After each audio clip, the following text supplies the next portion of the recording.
জীবনে কিছু মানুষের সাথে আমাদের কোনো নামের সম্পর্ক থাকে না।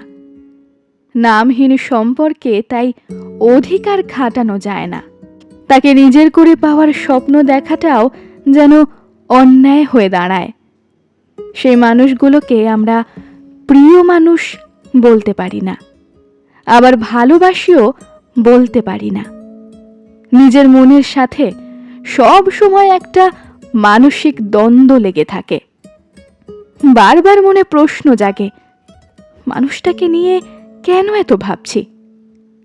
পরক্ষণেই আবার অসহায়ের মতো মন বলে ওঠে, তাকে না ভেবেও যে পারছি না। শুধু উপলব্ধি হয় যে মানুষটা আমার অনুভূতি জুড়ে থাকা বিশেষ কেউ, যাকে হারানোরও কিছু নেই, পাওয়ারও কিছু নেই।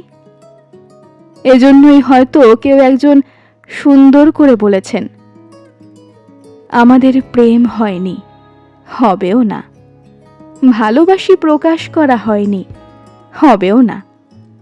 আপনি না হয় আমার জীবনে কেউ না হয়ে এসে কেউ না হয়েই রইলেন।